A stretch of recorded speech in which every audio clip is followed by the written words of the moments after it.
इन्होंने मारा, हमने हाथ पैर जोड़े, इन्होंने छोड़ा नहीं हमें। इन्होंने बाइक की चाबी निकाल ली, बाइक की चाबी निकालने के बाद उन्होंने साइड में लगवा दी बाइक। वहाँ दो पुलिस वाले खड़े थे, इन्होंने ध्यान नहीं दिया हमारे ऊपर। ध्यान देने के बाद फिर वो इसे कार में बिठा के ले गए।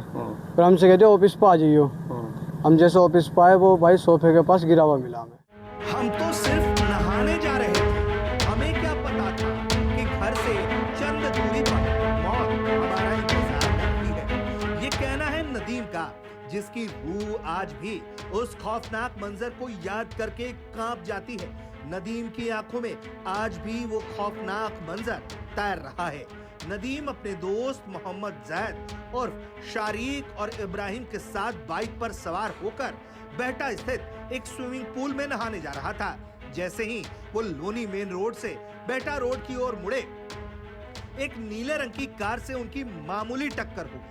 सड़क पर होने वाली ऐसी घटनाएं अक्सर बहस तक सीमित रहती हैं, लेकिन इस टक्कर ने कार से ज्यादा कार सवार राहुल और उसके दोस्तों के ईगो को हट कर दिया।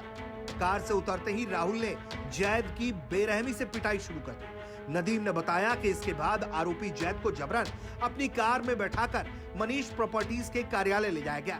आरोपी का दूसरा साथी जैद की मोटरसाइकिल लेकर कार्यालय पहुंचा और नदीम इब्राहिम को भी वहां बुला लिया। ये हम आ रहे थे नहाने, अपने घर से आ रहे थे नहाने के लिए। कार में बस टच हो गई थी कार। कहाँ पे? इधर क्या नाम है इसका?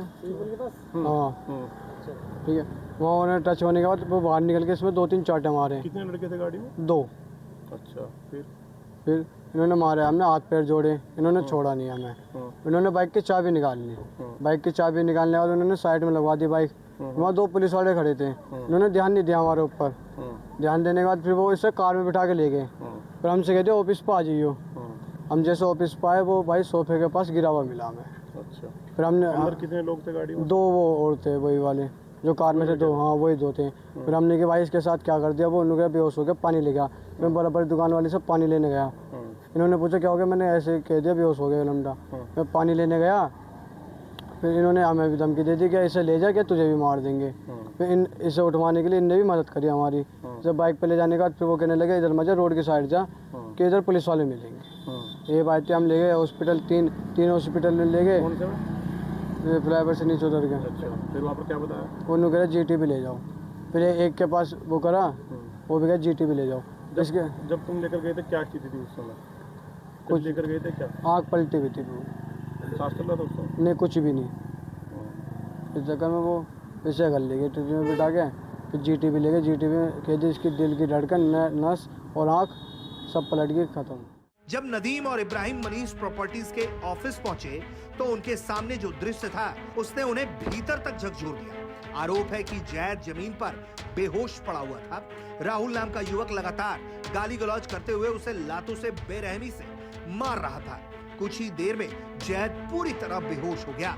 डरे सहमे दोस्तों ने उसे होश में लाने के लिए चेहरे पर पानी भी डाला, लेकिन जैद के शरीर में कोई हरकत नहीं हुई। इस पर भी आरोपियों का दिल नहीं पसीजा। उसने उल्टा धमकी देते हुए कहा कि इसे यहाँ से उठा ले जाओ, नहीं तो तुम्हें भी मारेंगे। डरे हुए साथी किसी तरह से जैद को मोटरसाइकिल पर लादकर उसके घर और फिर वहां से दिल्ली के GTB अस्पताल ले गए, लेकिन डॉक्टरों ने उसे मृत घोषित कर दिया। जो परिवार अपने बेटे के जिंदा लौटने का इंतजार कर रहा था, उसके सामने अब उसकी लाश थी। अस्पताल से जब परिजन वापस मनीष प्रॉपर्टीज के कार्यालय पहुंचे तो मुख्य आरोपी राहुल वहां ताला लगाकर फरार हो चुका था। ये घटना सिर्फ एक मौत नहीं, बल्कि हमारे समाज की बदसूरत हकीकत पर करारा तमाचा है। सवाल ये कि क्या सड़क पर हुई हल्की सी टक्कर किसी की जिंदगी खत्म करने की वजह बन सकती है? चंद पलों का गुस्सा और मामूली सा अहंकार क्या इतना बड़ा हो गया कि एक युवक को पीट कर मार डाला गया? रोड रेज का ये जानलेवा रूह चीख कर पूछ रहा है कि आखिर कब तक लोग सड़कों पर मामूली बात के लिए जान देते रहेंगे? इस वारदात के बाद पुलिस महकमे में भी हड़कंप है। मामले की जानकारी देते हुए DSP ग्रामीण सुरेंद्र नाथ तिवारी ने कहा कि मृतक के परिजनों की तहरीर के आधार पर FIR दर्ज करने की कार्रवाई की जा रही है। आरोपियों की गिरफ्तारी के लिए पुलिस की टीमें गठित कर दी गई है।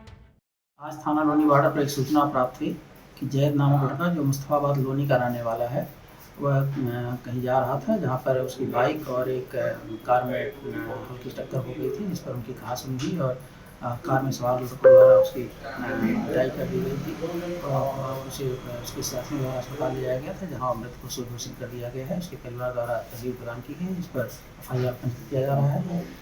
जो अभियुक्त हैं उनके खिलाफ उनको गिरफ्तारी के लिए टीम गठित कर दी गई है। अन्य वैधानिक कार्रवाई। एक और पीड़ित परिवार अपने बेटे को खोने के गम में आंसू बहा रहा है, तो दूसरी ओर मुख्य आरोपी वारदात को अंजाम देकर कानून की पहुंच से दूर भाग रहा है। पुलिस जांच और टीमें गठित करने का दावा कर रही है, लेकिन सबसे बड़ा सवाल वही खड़ा है कि आखिर रोड रेज का यह अंधा गुस्सा कब तक ऐसे ही मासूमों की जिंदगियां निगलता रहेगा। गाजियाबाद से मैं गौड़ की रिपोर्ट, यूपी तक।